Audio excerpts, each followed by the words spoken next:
Bismillahirrahmanirrahim. Alhamdulillah wassalatu vassalamu ala Rasulillah va ala alihi va sahbihi va man wala. Assalomu alaykum, hurmatli qarindoshlar. Men oilam jannatim degan bir yurish darsimda birinchi bo'lib oilaning islomdagi o'rni haqida so'zladim. Ikkinchi darsimda oila qurishning, to'y qilishning naqadar katta ajr, savobliq ish ekanligini so'zladim. Hamda bu to'y qilish uchun yigitlarimiz qiz tanlash kerak, qizlarimiz o'g'illarni tanlash kerak. Dinimiz oilaning sog'lom bo'lishini, inoq ittifoq bo'lishini targ'ib qilganlikdan shundoq oila qurish uchun cho'qim yigitlarimiz qizlarni tanlab olish kerak. Yigitlarimiz qizlarni qanday tanlaydi degan temada ikki dars so'zladim.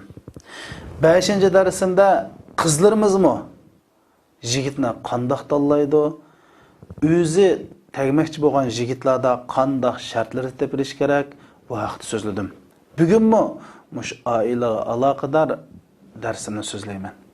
Bu darsmi mush tanlashda yanil ehtiyotchan bo'lib, mush oilaning vayron bo'lmasligi, bolalarning yetim bo'lmasligi uchun yana bir tushunib olishga tegishli muhim bir tema ustida to'xtalamiz. İnsanlar nima deb to'y qildi? O'g'illar nima deb o'ylandi? Qizlar nima deb aytdi? Psixologiya olimlar deydi, insondagi har bir harakat cho'qim bir turtkining ta'siridan bo'ldi. Cho'qim harakat insonning ko'nglidagi bir muddao maqsadninki natijasi deydi. Masalan, mening qo'sg'imasa oshxonaga berib bir narsa tamoq oshxona tarakamangmi, oshxonaga kirib bir narsa yeyman. Mening mush oshxonaga berish jarayonidagi harakatimninki turtkisi nima desa, ochliq yoki usuzlik. Undaqda insonlarning to'y qilishdagi muddao maqsad nima? Chunki muddao maqsad insonning harakatiga ajoyib ta'sir ko'rsatadi. Shuning uchun to'y qilmoqchi bo'lgan qiz yigitlarimiz qarshi tarafning to'y qilishdagi muddao maqsadini cho'qim bilish kerak.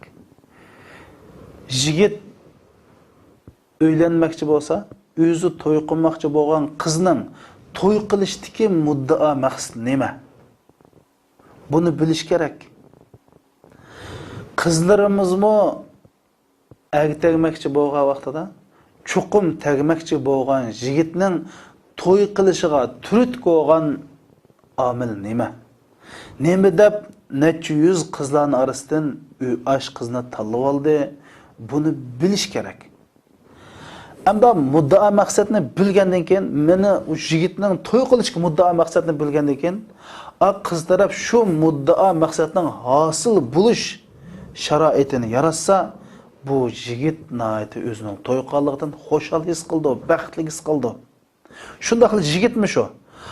O'zi ammoqchi bo'lgan qizning to'y qilishdagi muddao maqsadni bilib, shu muddao maqsadning hosil bo'lish uchun yigit tirishchilik ko'rsatsa, u qizmi o'zining nayati yaramliq, o'zi arzu qilgan bir yigitga yotliq bo'lganligini his qilib, nayati baxtli bo'ladi.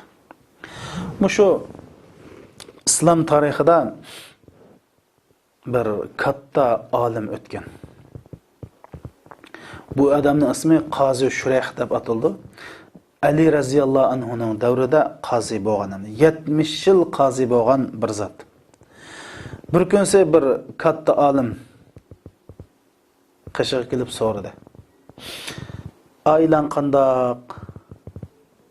Turmushing qandoq deb savol so'rash jarayonida bu odam dedi, alhamdulillah meningki ahvolim bak yaxshi, oilam bilan ahvolim yaxshi, chunki men ayolim bilan to'y qilish 20 yil bo'ldi, bir qatim qizirish baxtim deydi qarindoshlar.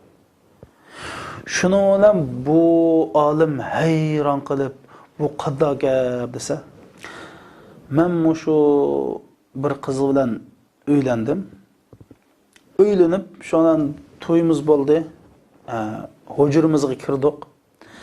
Şondan ben sünnet boyunca taharet edip 2 rakat namaz o'qidim deydi.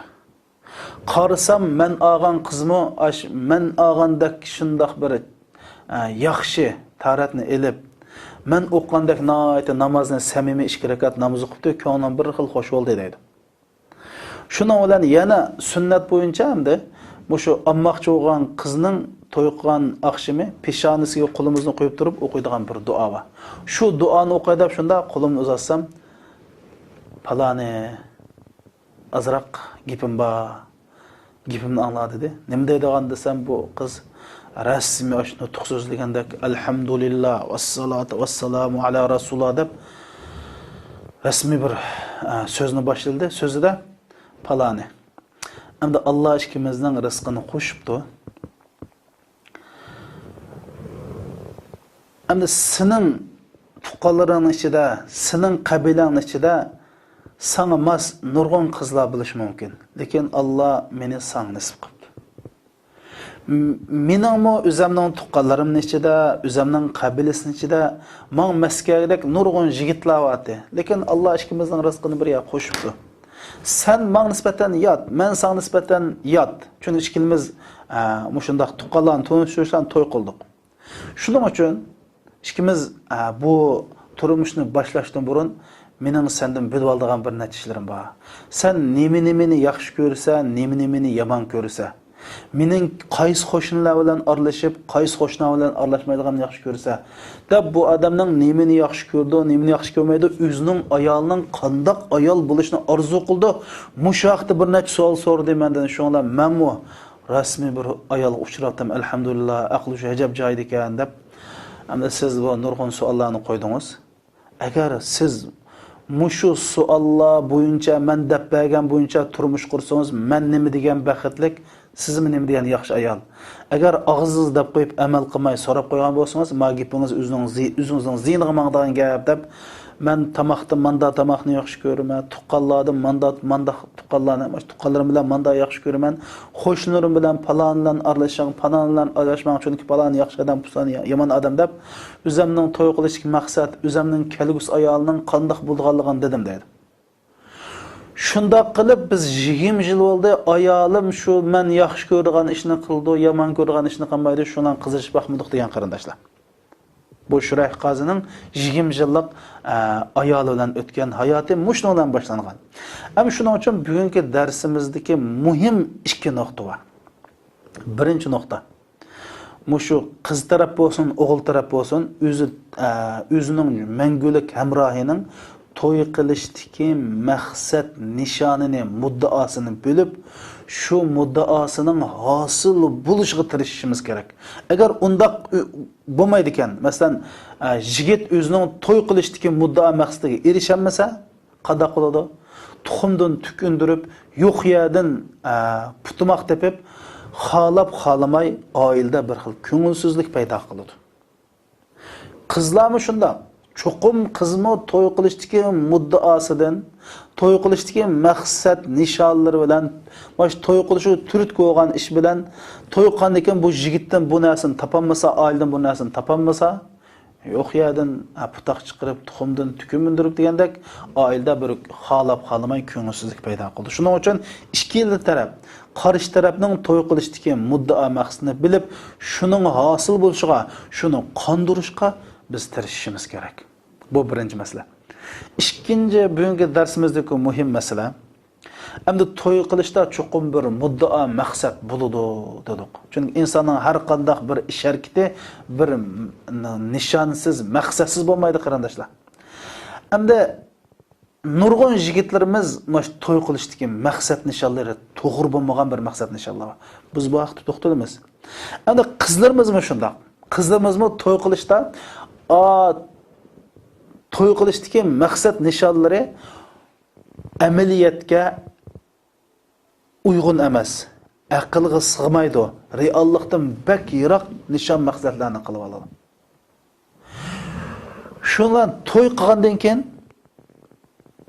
qarab baqsa, u o'zining orzu armonlaridan reallik bek jiroq turgan. Undan ekan ko'ngli og'riydi. Ana bu dars nima deydi desa, mayli qiz bo'lsin, mayli yigit bo'lsin, to'y qilishdagi muddao, maqsad, nishonlari reallikqa uyg'un bo'lishi, aqlga sig'ishi, amaliyotga yaqin bo'lish kerak. Undaq romantik xiyoli cho'ng g'oya nishonlarni kallangizga qilib olmang. Nima ish qiladigan masalan bir tijoratchini olaylik. Voy biz tijorat sherikuli deb bir sherikni chaqirib, voy 100 ming qo'y qo'ysang 50 ming qo'y foyda chiqadi bir yilda deb buni tijoratga so'rab akiribdik. Yil oxirsida tijoratdan foyda olsak, ya 500 qo'y, 1000 qo'y foyda chiqsa, chuqum asherik xaf bo'ldi. Nima uchun tijoratni qilishdan burun uning orzu armonlari 50 ming qo'ydi. Tijorat qilib reallikda qanday bo'ldi? 5 ming qo'y yoki 2 ming qo'y foyda olsa, ko'ngli xaf bo'lgandek, qiz yigitlarimiz mana to'y qilishdiki orzu armonlarini aqlga uyg'un, muvofiq, reallikqa yaqin holatda mundaq tasavvur qilsa, ko'ngli og'irmaydi. Mana bu darsning muhim ikki nuqtasi shu. Hamda bu to'y qilishdagi asosliq maqsad nishon, ya'ni yigit qizlarimizning to'y qilishiga turut qo'ygan muddao nishon 6 xil bo'ldi. Har qanday bir insonda mush 6 xil turutkining hammasi tepilishi mumkin. Ba'zilarda 5 tepilishi mumkin, ba'zilarda 4, ba'zilarda 3, ba'zilarda 2, ba'zilarda 1 so'sim tepildi.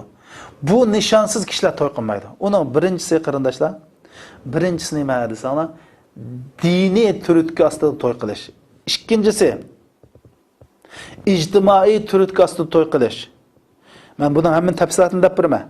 Uchinchisi jinsiy turutga ostida to'y qilish. To'rtinchisi nasl qoldirish turutga ostida to'y qilish. Beshinchisi bir psixikalik ehtiyoj zaruriyatidan to'y qilish. Oltinchisi har xil muddao nishon maqsad bilan to'y qilish. Mush doira ichidan chiqmaydi endi.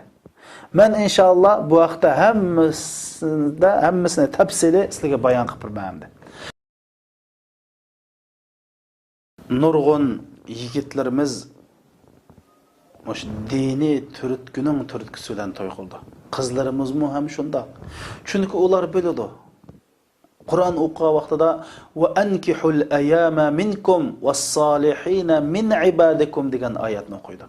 Sizlar o'ylanmaganlarni o'ylab qo'yinglar, to'y qilib qo'yinglar degan oyatni o'qib, dinimizning bu to'y qilishga rag'batlantirganligini bilib, Rasul sallallohu alayhi va sallamning ya ma'sharash shabab man istata'a minkumul ba'a falyatazawwaj. Ey yoshlar guruhi, sizlarning imkoniyatini yorbas to'y qilib olinglar degan bu hadisni bilganlikdan dinimiz to'y qilishga rag'batlantirdi ekan. To'y qilaylik deb, mana to'y qilgandan keyin nurg'un harom namahramlardan saqlandi, namahram gaplarni anglashdan, ko'rishdan saqlandi.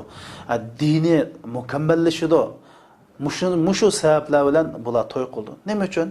Chunki to'y qilish yer sharidagi Allohning qonuniyati. Payg'ambarlarning sunnati. To'y qilgan odam Alloh subhanahu va taolaning buyrug'iga itoat qilgan bo'ladi, Rasulullohning sunnatiga ergashgan bo'ladi. Mushu sababli nurg'un mu'min, musulmon, yosh qiz, yigitlarimiz to'y qiladi. Bu diniy turutk bilan to'y qilmoq deymiz. Endi bu diniy turutk ostida to'y qilgan qarindoshlarimiz har qanday bir ishda to'y qilishdan burun, to'y qilish jarayonida, to'y qilib oila qurgandan keyin butun ishlarda ko'z oldiga Allohni qo'ydi qarindoshlar.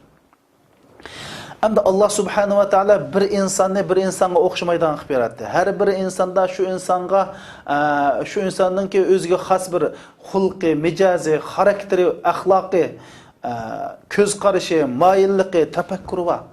Shuning uchun men bir qizni olmoqchi bo'lsam, u qizningki tafakkur qilishi, kelajagi bo'lgan plani, ko'z qarashi men bilan o'xshab ketishi mumkin emas. 100% o'xshashi mumkin emas. Anda bo'lgandan keyin mayli qiz bo'ling, mayli yigit bo'ling, shu haqiqatni tushuningki, siz tagmoqchi bo'lgan, siz olmoqchi bo'lgan juftingiz mumkin emas. 100% sizga tafakkur qilish, masalalarga bo'lgan qarashi, kelajagi bo'lgan plani, o'ylishi sizga o'xshab ketmaydi. Chunki Alloh uni u sizni siz meni men qilib yaratdi. Shu bir-birimizga o'xshamay, hammamizni o'zimizga xoslik bo'lganlikdan bir-birimizdan farqlab turamiz. O'xshash bo'lsak, bir qandoq sizni men sizni degan bo'ladi. Shuning uchun endi bunda deyishimdagi maqsad, endi oila qurgandan keyin mush o'xshashmaslikdan, mijoz xarakterining, qarashning o'xshashmasligidan oilada bir xil cho'qim datalash, cho'qim bir ziddiyat chiqishi turganligi. Endi men dedim, diniy turtki asli to'y qilganlar cho'qim ko'z oldinglarga Allohni qo'yinglar deganim, mana mushunda chaqlarda biz Allohni ko'z oldimizga qo'ysak, oiladagi ixtilof tugaydi qardash. Ixtilof bo'ladi, lekin bu ixtilof datalashqa, oilaning buzilishiga, urush, jangi jiddilik olmaydi. Nima uchun? Bir mu'min musulmon buni tushunadi. Alloh subhanahu va taoloning o'xshash yaratmoqligini tushunadi. Bir-birimizga hurmat qilinglar deganini biladi. Shuning uchun qarindoshlarimiz mush masalaga diqqat qilish kerak. Masalan, ayol bir ishni yaxshi ko'rdi ekan, er yaxshi ko'rmaydi ekan. Ayol qanday qilish kerak? Masalan, ayol davomli og'ayni qiz do'stlari bilan sayohat qilishni yoki bir yerda o'tirib tomoq yeyishni, o'zaro berib kelib qilishni, shuni ko'p qilishni yaxshi ko'rdi ekan. Er bo'lsa buni yaxshi ko'rmaydi ekan. Ayol nima deyish kerak? Men bu masalani erim bilan chiroyli paranglashman. Agar kunlarning o'tishi bilan yo'ldashimning qallasida o'tib qolsa, bu ishni qilaman. Bo'lmasa, o'zimning nafsiga jugansa deb hayverib, erimningki rizoligi uchun. Chunki erim rozi bo'lsa, Alloh rozi bo'ldi ekan, men uyimning xotirjamligi uchun bu ishni voz kechishman deyish kerak. Dal aksicha ernam deb o'ylash kerak. Alloh subhanahu va taolo buning xarakterini shunday yaratibdi. Qilayotgan ishi agar Qur'on, hadisga, shariatga, axloq xilof bo'lmasa, men xohlamsam qismayla emasmi? Chunki u o'zguchilik odam, o'zguchilik xususiyati, xarakteri, o'zguchiligi bor emasmi? deb Alloh rizoligini ko'z tutib turib, bir-biriga yo'l qo'yish kerak. Chunki bizda to'y qilish maqsad Alloh rizoligi deb to'y qildik. Hamda mushunda bo'lgan vaqtda qarindoshlar. Masalan, mening mash oildi uchun tatgan jafolarimning hammasi tapqan pulim, chapqan ketmenim, qilgan tijoratim, uxlamay mush oila uchun tirishqanligimning hammasiga Alloh ajr urdi. Hatto ayolimning og'ziga sep qo'ygan tamoq ajr urdi, epbergan kiyimga ajr urdi, yuzgan hammasiga Alloh ajr berdi, ham ajr berdi degan uqum bo'yicha yashasa, ayolmi mening mash erimni kulimsirab kutib olganlarim, piyolasiga choy qo'yganlarim, tartib suv olganlarim, bolalarni yaxshi tarbiyalaganligim, oilani bir yaxshi qarg'anligimga Alloh menga mujohidlardek Alloh yo'lida pul xarjlagandek mushtaq katta ajrni birdu ham berdig'ini ras. Mushu uqum bilan mushunda oila bo'lsa, bu oila bir malaiki, farishtalarning oilasidek oila bo'lib ketadi qarindoshlar. Shundaq bir yaxshi kayfiyatli, baxtli oila bo'ladi. Bu oilaga Allohning rahmati yog'adi. Bu oilaga Alloh inoqlik beradi. Bu oilada muhabbatga to'lgan bir oila bo'ladi. Uning aksicha yigitninki to'y qilishga turtib qo'ygan narsa din ekan. Qizning to'y qilishga turtib qo'ygan narsa boshqa bir muddao ekan. Mana bu yerda chatoq chiqadi. Shuning uchun sizning to'y qilishdagi maqsadingiz diniy bo'lsa, muddao to'y qilish turtib qo'ygan ish din bo'lsa, qarindoshim buni chuqum o'zingizning ayoliga, yo'ldoshiga buni askarting. Buni dan. Bunda bo'lgan vaqtida hatto oila ittifoqi dedi. Bizda bu darsni so'zlashlik maqsad ikki taraf birisining to'y qilishdagi muddao maqsadini o'qib, shuni hurmat qilib ittifoq oila qursin dedi. Agar to'y qilishdagi maqsadi diniy muddaosi, ya'ni to'y qilish turib olgan masala din bo'pti, lekin ojizkan, suskan. Aslidan buni qilsam anda savab bo'ldi, Alloh ajr beradi, oilamiz barakatli bo'ladi, oilamiz inoq bo'ldi deb bir-birimizni aslatishimiz kerak. Har qanday bir ishda Alloh subhanahu va taolani ko'z oldimizga qo'yishimiz kerak. Bu to'y qilgandan, oila boqqandan, bola boqqandan ajrning kattaligini kallamizdan katta qo'yib qo'ymasligimiz kerak qarindoshlar. Bunisi haqiqat. Men to'y qilishning ajr savob degan darsda buni so'zlab bo'ldim. Shuning har bir qarindoshlarimiz mush masalaga uning agar bunda bo'lmaganicha bu oilada datalash tugmaydi. Bu oilada Allohning barakati bo'lmaydi. Bu oilada inoqlik bo'lmaydi. Bu oilada bir muhabbat bo'lmaydi. Biz maqsadimiz nima? Darsni so'zlashlik maqsadimiz nima? Birinchisi Alloh rizoligi, ikkinchisi bir mu'min musulmonga loyiq baxtli bir oila qurish. Buni oldidan mush masalalarni tushunsak, qarshi tarafning qarishiga hurmat qilsak, qarshi tarafning xususiyatiga hurmat qilsak, oilamiz nihoyat baxtli bo'ladi. Nurg'un yigit qizlarimizning to'y qilishiga turtki bo'ladigan yana bir omil bo'lsa, mash ijtimoiy turtki. Hamda bu ijtimoiy turtki deganimizda, masalan, bir yigitning yashi to'y qilishdan eshib 30-40 kirib qoldi. Yoki qizlarimizmi to'y qilish yashidan eshib 25, 30, 35 ga kirib qoldi. Ana bunda chaqda mayni qo'shni qulimlardan, tonish bilishlardan, yaqinlardan pichir gaplarni anglab qolamiz. Voy bu nima deb to'y qilmaydigandi? Hozir to'y qilmas sabab bira kesilvamidi? Zodi nima ishvadi? Nima deb to'y qilmaydigandi deydi. Endi bu qiz yigitlarimizning ota-onasimi jamiyatning besimi uchraydi. Ham o'zining farzandlarining bir oila qurib xotirjam bolalik bo'lishni, buni ko'rib bu dunyodan ketishni har qanday bir ota-ona arzu qiladi. Mana bir tarafdan ota-ona, bir tarafdan jamiyatning besim bilan nurg'un yigit qizlarimiz bo'ptilar, to'y qilib qutlaya deb mandaq to'y qilgan ahvollar bo'ladi. Bu normal ahvolda bir normal ish, bir ayib emas. Jamiyatning turkçasi to'y qilsak bo'ladi. Endi mushu jamiyatning turtkisi bilan turtkining sababi bilan to'y qilganlar diqqat tegishlik muhim bir masala bor. U bo'lsin nima? Endi asli bu qiz yigit bir qizni bilan to'y qilibdimiz. Yoki bir qiz bir yigit bilan to'y qilibdi. U yigitning to'y qilishidagi maqsad ijtimoiy besimning turtkisi to'y qilibdi. Demak, o bala mush ijtimoiy aloqada, ijtimoiy turmushda mush ijtimoiylik ko'ngil bo'ldi degan gap. Anda bo'lgandan keyin, masalan, bu yigit mush ijtimoiy ishlarda ayollarni ma'lum bir tarafga yetaklashi mumkin. Chunki ijtimoiylik bek ahamiyat berdi bu yigitning xarakteri shu. Masalan, onun ayolning o'zining qo'ldan tutib, shashani aylandigan, ya sorunda bir shariat xilop bo'lmagan sorunlarga boradigan, nega bas ayolni evaldigan, ish qilib yigit o'zi yaxshi ko'radigan bir ijtimoiy munosabatga ayolini tang berishni, ayolning o'zi bilan tang mushujatda masni yaxshi ko'radi. Bu chaqda mush qiz iri shu qizni yaman yo'lga, shariatga xilop, axloqqa zid yo'lga boshlamasa, erining mush muddao maqsadini amalga oshirish kerak.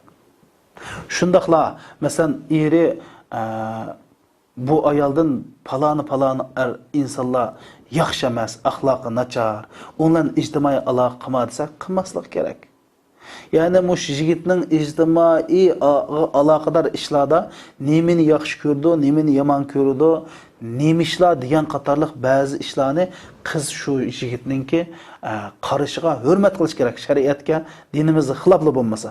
Shundaqlam erlarmi mushundaq ijtimoiy besim asli to'y qilgan qizlar bilan to'y qilib qolsa, agar shu qizning to'y qilishiga shundaq bir narsa turib ko'p to'y qilgan bo'lsa, bu qizning bu xarakteriga hurmat qilish kerak. Masalan, bu qiz odatda shundaq ijtimoiy aloqada do'stlar bilan berib kelish qilish, uylarga mehmon chaqirish, kollektiv mehmonga berish degandek mushishlar ekan. Agar bu ishlari shariatga xilof holatli bo'lmasa, buni yo'l qo'yish kerak. Masalan, qiz kollektiv sayohat qilishni yaxshi ko'rdi ekan. Buni yaxshi ko'rmaydi ekan. Endi mush sayohat qilishi bir insoniyatga foydali, dinga foydali ish bo'lsa, ermo azroq yo'l qo'yish kerak. Nima uchun? Chunki shariat xilof ish qilmadi. Asli bu qiz shunday ijtimoiy besim asli to'y qilish, mush ijtimoiy ish kelganchalar mushni yaxshi ko'rdimdi. Bizning demoqchi bo'lganimiz mush taraflarda ayollar mushni tushunib, to'y qilishdagi muddao, nishon, maqsadlarini tushunib, mush holatda to'y qilgan vaqtida bu oila baxtli bo'ladi. Mushni tushunish kerak demoqchi qarindoshlarimiz. Ammo nurg'un qiz yigitlarimizning to'y qilishiga turtkuldigan 3-sabab bo'lsa, jinsiy turtga. Allah subhanahu va taala qiz yigitlarimizni yaratgan vaqtida o'g'illarning qizga moyil bo'lishdak, qizlarimizning erlarga, yigitlarga moyil bo'lishdak xarakteri bilan yaratdi. Har qanday bir sog'lom yigit o'zida qizlarga moyillik degan bu bo'lmasa, yoki qizlarimizda, sog'lom qizlarimizda yigitlarga moyillik bo'lmasa, demak doktorxonaga berib davolanish kerak. Allah subhanahu va taala bizda bu xarakterni yaratdi. Allah qiz yigitlarda bu shahvatni qildi. Lekin buni to'g'ri yo'l bilan hal qilishning chorasini bizga deb berdi. U bo'lsa-mu halol nikohlanish, halol to'y qilish. Agar qizlarimiz to'y qilgandan keyin erlardagi bu badanning fiziologik ehtiyojini qondirishdan bosh tortadi ekan, Allah subhanahu va taolaning bu xildagi ayollardan norozi bo'lganligi hadis sharifda bayon qilindi. Rasul akram sallallohu alayhi va sallam shunda deydi: "Ayyuma imra'atin batat muhajiratan firashi zawjiha la'anathu al-malaika hatta tusbih" deydi.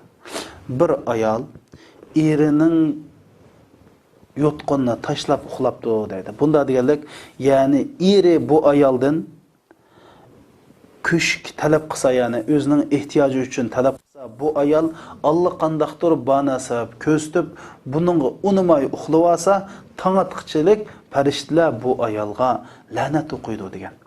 Chunki o'zining bu fiziologik ehtiyojini ayoli orqali qondiramasa, balki o'ng tarafga, balki so'l tarafga qalaymiqan yo'lga dasab qilishi mumkin.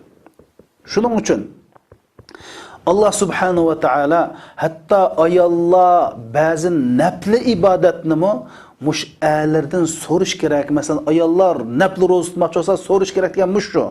Chunki bu ayol nafli ro'za tutaman desa, erning bu ayolga ehtiyoji bo'lib qolsa, qanday qildi? Shuning uchun hatta erning mush ehtiyojidan chiqish ayolga nafli ro'za tutqandimi bak savobli ish bo'lganligini Rasululloh hadislarida degan. Bir kunsa Asma onamiz Rasulullohning qishiga keldi. "Ya Rasululloh, men ayollarning vakili, ya'ni mening degan gapim butun ayollarning degan gapi. Biz deymiz, g'alabanar rijal deydi. Erlar bizning oldimizga o'tib ketdi. Qanday oldimizga o'tib ketdi?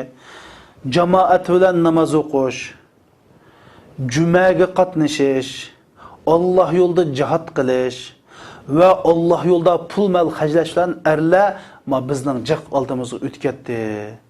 Biz qanday qilamiz ya Rasululloh debdi.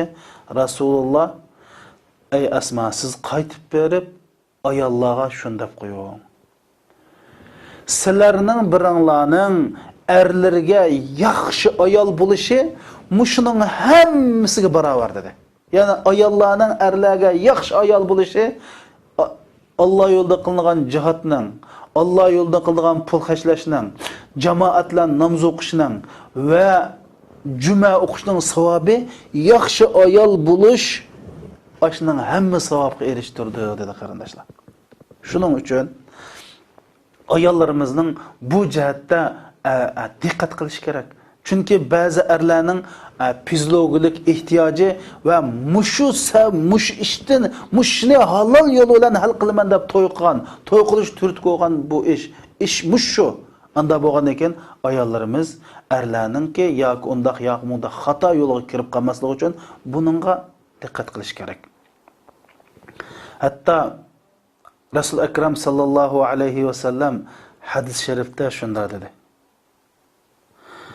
agar ayol kishi tunur ustidan noyiqayotgan bo'lsa, ya'ni shundoq oldirash ish qilayotgan bo'lsa, eri meningki ehtiyojim bor deb qolsa, darhol erining gapiga unusun. Bizda da qarindoshlar, bu Alloh subhanahu va taolo insonda bu fiziologik ehtiyojni qildi.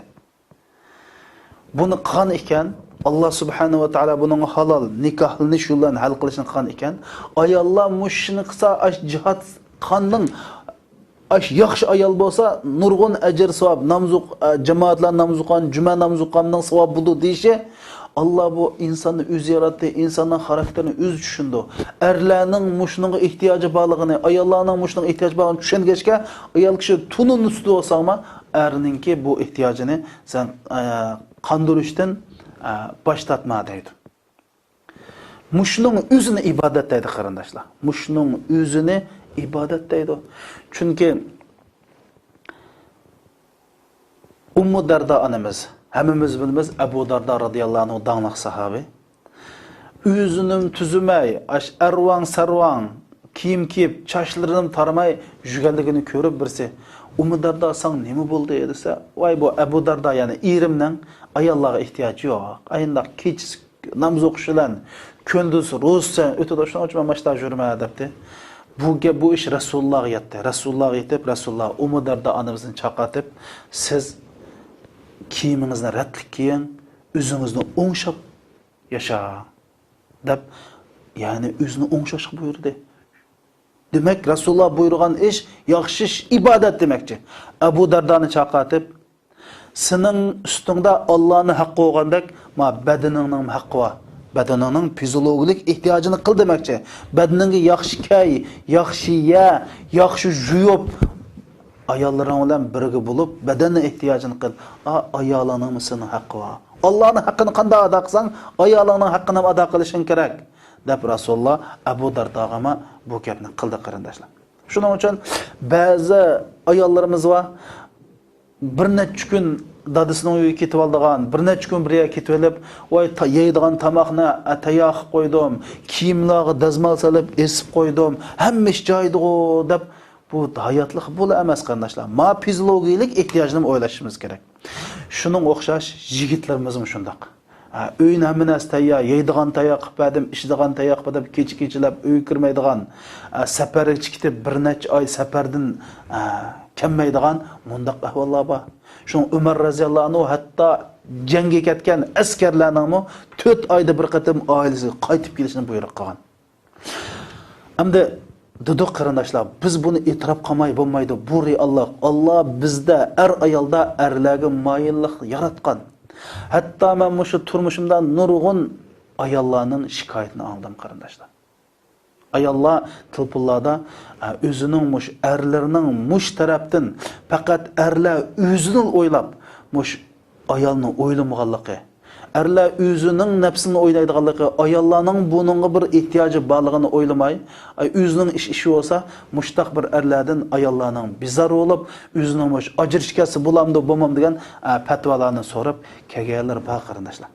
Alloh subhanahu va taolo bizga mushu haqdimi Qur'oni Karimda bizga mushu haqdan bizga axloq yo'llarni o'rgatdi. Nisa'ukum harsul lakum fa'tu harsakum anna shi'tum faqaddimu li anfusikum deb ayollar xudislarninki ziroat teradigan yerga o'xshaydi, ekinzorlik o'xshaydi. Shuning uchun Alloh harom qilmagan holatda qandoq ayollar bir-biringlardan huzurlansanglar bo'ladi deb bo'lib, erlar sizlar mush jinsiy munosabatning oldida bir muqaddimasini qilinglar deb mushni o'rgatdi Qur'oni Karim. Ya'ni kiliblam o'zingni ishini qiliblam ketmay, ayollar degandan-ki bu turmushda tatliq gaplarga, tatliq so'zlarga, romantik bir kayfiyat, romantik bir muhitga muhtoj. Bu ayollarning psixikasini, ayollarning ahvolini tushunib, ayollarning bu jihatdagi tashnoligini, bu jihatdagi moyilligini erlarning qandurib diqqat qilishni Qur'oni Karim mushjati muqaddimu li anfusikum muqaddimasini qildaydi.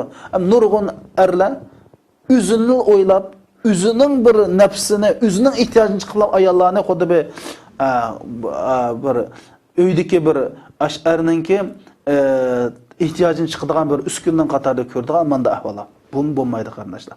Chuqum ayollarga erining ehtiyojini chiqmay uxlab qolsa farishtalanat qilgandek, erlarmi o'zini o'ylab, ayollarni bu jihatdan faqat o'ylamaylam.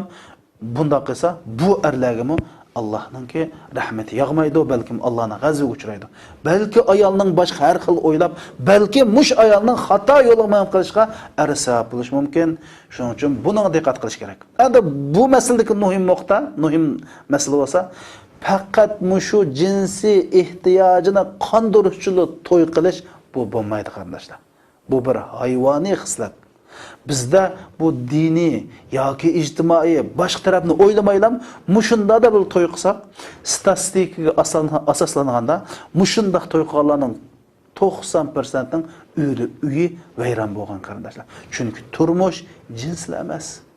Turmush bula emas. Hayotlikda insonlarningki boshqa muhabbat, sevgi, bir-birini qadrlash, bir-birini hurmatlash, yaxshi oila qurish, yaxshi farzand tarbiyalash, bir ma'naviy turmush bor bu yerda. Hammani buning qartib olgan oilalar vayron bo'ladi. Buni yaxshi tushunishimiz kerak.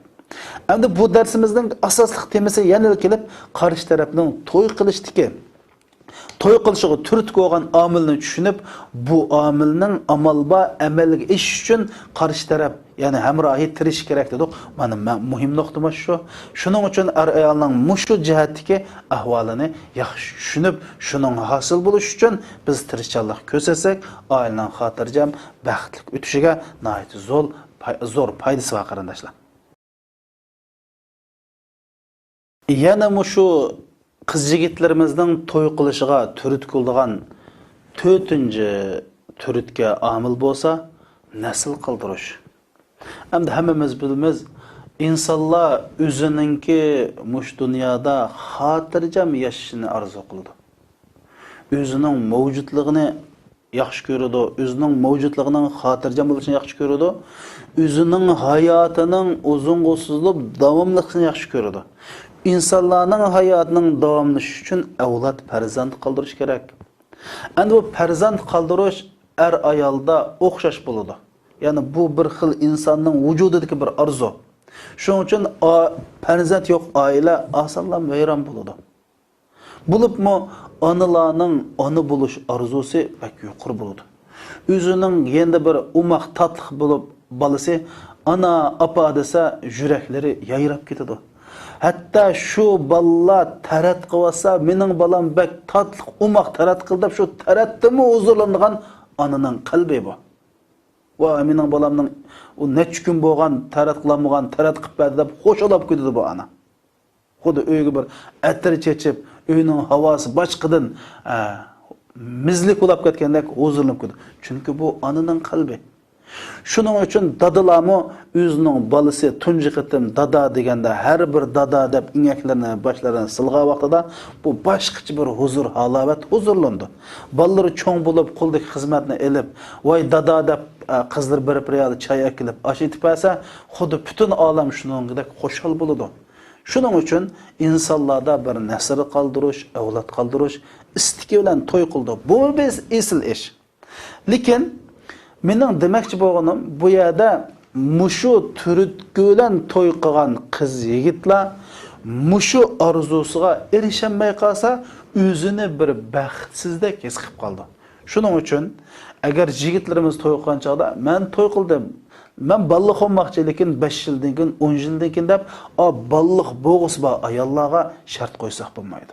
Shundaqla ayollarimizmi to'y qilgan vaqtida bu to'y qilgan yigit mushtaq ko'p balaliq bo'lishni orzu qildigan bir yigitga tekkan bo'lsak, bu yigitning orzuni amalga oshirmasak, oilada bir xil bu yigit o'zining orzusi amalga oshmaganligini ko'rgandan keyin xalab xalmay bu yerdan putoq chiqarib, bu yerdan tuxumdan tukundirib, uyda bir xotirjamsizlik paydo qildi. Balki qaytadan o'linish yoki ajrashib ketishdak ehtimollar kelib chiqadi. Shuning uchun har bir taraf o'zininki hamrohining mushu maqsadda to'y qilganligini bilsa, buningga hurmat qilib, buni tushunish kerak. Dinimizmi avlodlarning ko'p bo'lishini qo'llaydi, avlodlarni ko'p qoldirib, naslni ko'p qoldirib, yaxshi tarbiyalab, shu orqali jamiyatimizni gullantirish, Muhammad alayhisolamning ummatini ko'paytirishga hassa qo'shish dinimizning targ'iboti bu. Shuning uchun dinimizda tug'ut cheklash harom qilingan. O sebepsiz bir davlatda siyosat chiqarib tug'utni cheklasa bo'lmaydi. Ammo dinimizda tug'utni ma'lum darajada rad qilish bo'ladi. Masalan, ayollar kasallik yoki ba'zi turmush hatta qulaysizlik, masalan, ya ayol o'qiydi, ya er o'qiydi yoki balla kichik majatda oldidan mudofaa qilib rad qilsa bo'ladi. Ammo yoki er bo'lsin, yoki ayol bo'lsin, bir-biriga balliq bo'lmaslik shartini qo'yish dinimizda to'g'ri emas. Chunki insonning asli vujudida balliq bo'lish ehtiyoji bor. Endi bu yerda bizning bilmoqchi bo'lgan maqsadimiz shu. Ya'ni siz to'y qilgan yigitning to'y qilishiga turtki bo'lgan narsa ko'p balla qilishgan yoki qizninki to'y qilish turtki qilish maqsad bir avlod qoldirib, bir necha avlod qilish ekan.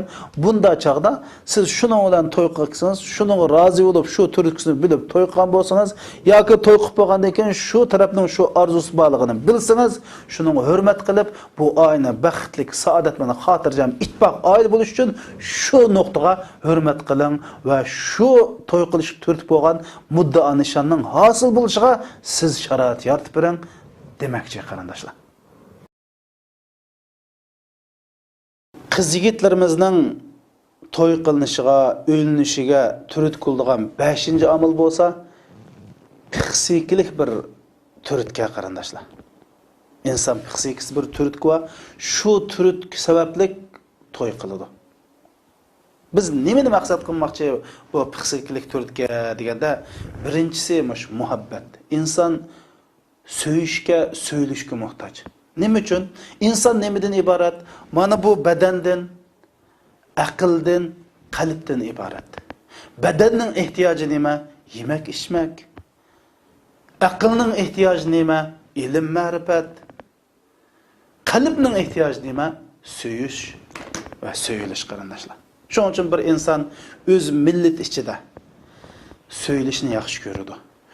O'zining atrofidagi kishilarning ichida suyumlik bo'lishni yaxshi ko'radi. Do'stlar ichida suyumlik bo'lishni yaxshi ko'radi. Oila ichida suyumlik bo'lishni yaxshi ko'radi. Bu insonda bo'lgan tabiiy normal ahvol. Endi biz mush masalaga mayli er bo'layli, ayol bo'layli, mana mushuningga qattiq diqqat qilishimiz kerak. Bir oilani baxtli qildigan yoki baxtsizlik qildigan muhim nuqtadan biri. Nurg'un insonlar mushuni deb to'y qildi qarindoshlar.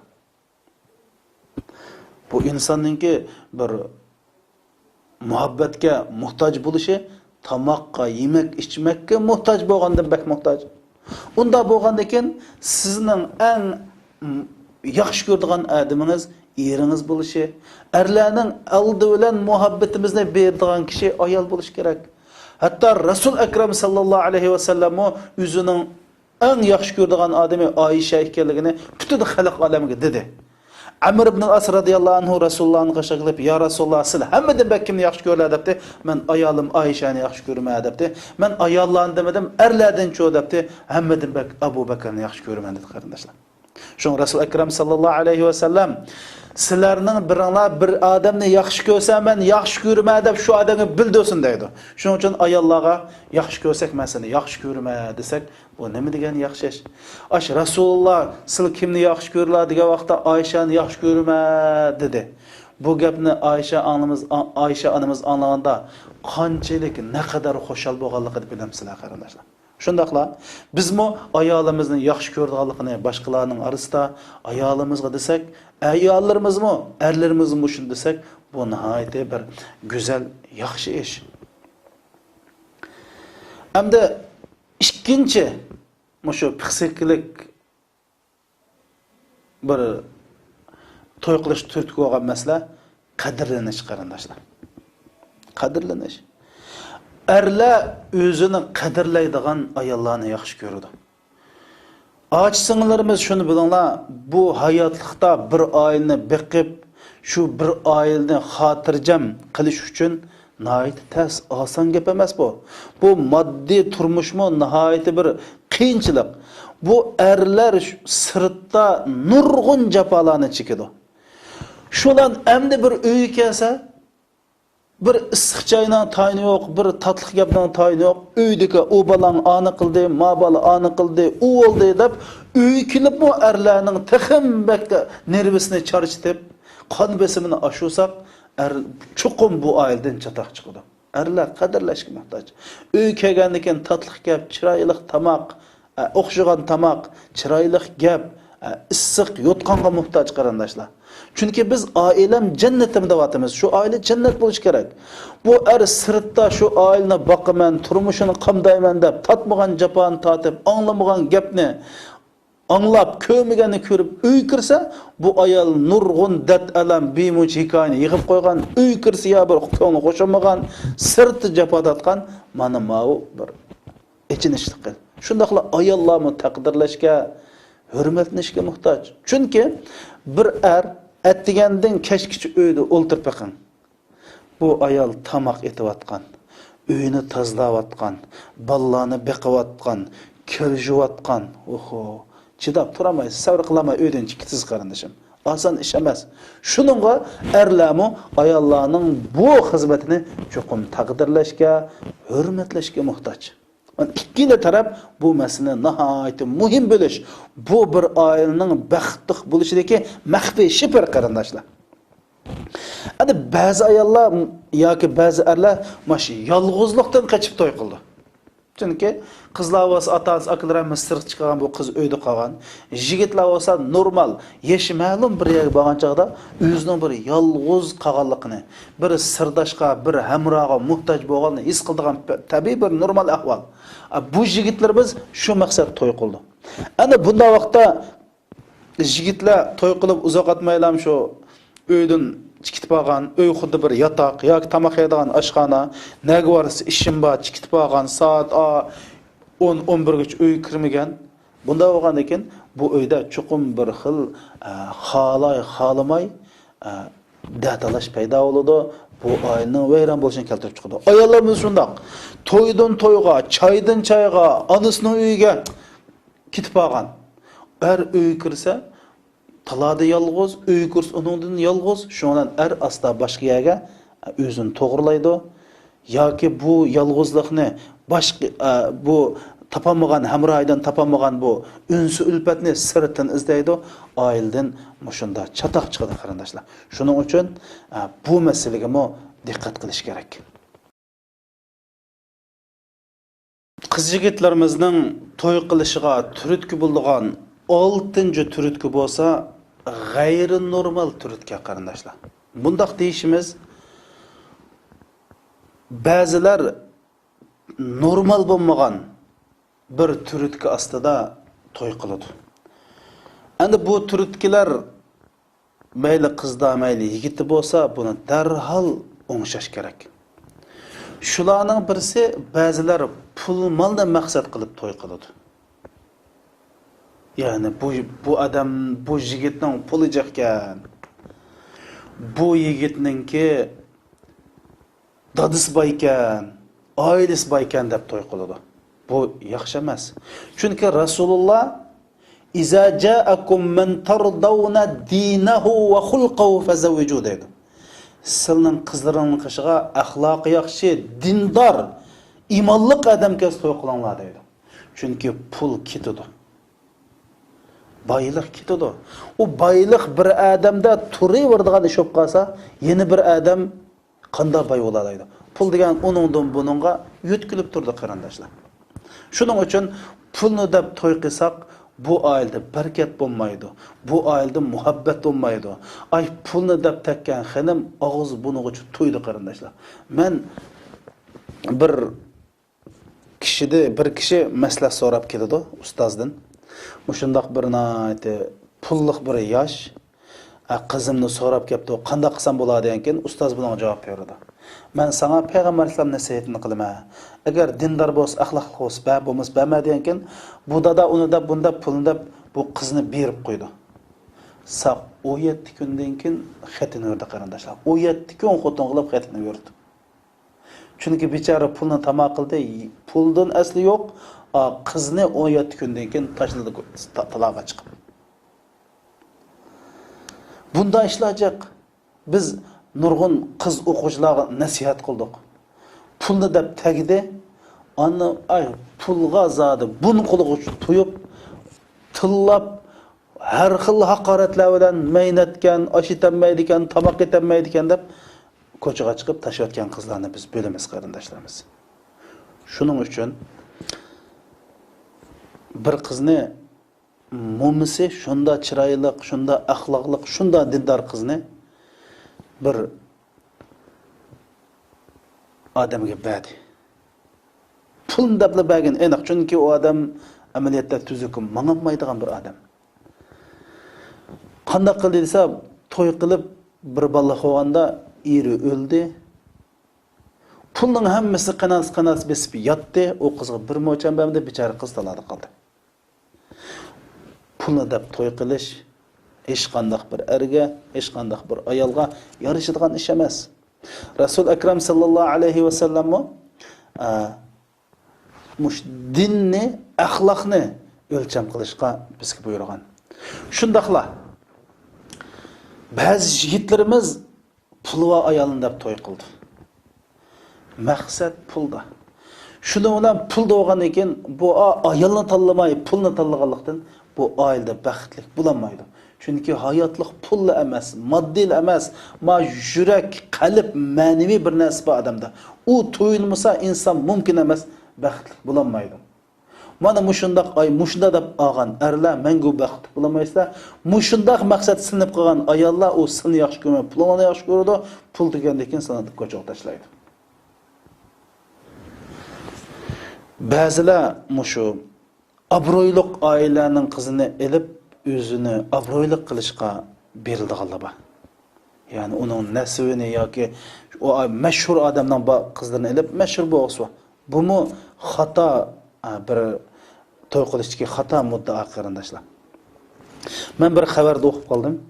Mushu arab davlatlarida bir to'y mark o'tkazadigan bir 5 yulduzli mehmonxona bor ekan. Bu mehmonxonada taxminan 6 oy ichida 17 odam to'y qilibdi. Ana bu yer to'y qilish uchun million qo'ylab pul xarjlash to'g'ri keldi ekan. Shu 6 oy ichida to'y qilgan 17 oilani 6 oydan keyin bu mehmonxona bularga tabrik xat avatadigan bir nemis bor ekanda, faoliyat bor ekan. 6 oydan keyin tabrik xati avatildi deb telefon etsa 17 oiladan 13 ajrashib bo'lgan. Hammasi shu bir-biridan nochi, bir-biridan boy, bir-biridan mashhur odamlar, lekin 13 ajrashib bo'lgan. Shuning uchun chuqum din, axloq eng muhim o'lchamlarning biri. Hamda ba'zilar ayolining ochchig'ini keltirish uchun xotun oladi. Yani ayolni jazolash, ochchig'ini keltirish, ichini tushirman deb xotun oldiganlar bor. Mana bundaq odamga har qanday qiz tegmaslik kerak. Chunki kunlarni o'tish bilan ikkisi qamlashib qolsa, sizni qo'g'laydi. Mana mushundaq to'y qilishga turtki qilgan omil birinchisi diniy turtki, ikkinchisi ijtimoiy turtki, uchinchisi jinsiy turtki, to'rtinchisi nasl qoldirish turtkisi, beshinchisi psixikalik turtki. Mushning hamma turtkilar sog'lom turtki. Insonlar mosh turtkisining qaysi bir turtkidan to'y qilsa bo'ladi qarindoshlar. Ammo bu turtkini mayli qiz bo'lsin, qarshi tarafning to'y qilish turtkisini bilib, shu turtkining hosil bo'lishiga muhit yaratish kerak, shuni o'tirish kerak. Ammo 6-turtkidan to'y qilib qolganlarning oilasi 100% bu diniy ta'limotga, Qur'on hadisga uyg'un emas. Hem bu aileler herkesin baxtlik bulanmaydı, bu aileler vayron bo'ladi, bu ailede bu qolgan bolalar yetim bo'ldi. Shuning uchun bu 6-xildagi bo'lmag'or turtkilar aslida to'y qilmaslik kerak. Alloh subhanahu va taolo hammamizga baxtman, saodatli oilalarni bersin. Alloh anglaganlarimizdan foydalanishni nasib qilsin. Anglaganlarimizga amal qilishni nasib qilsin. Assalomu alaykum va rahmatullohi va barakatuh.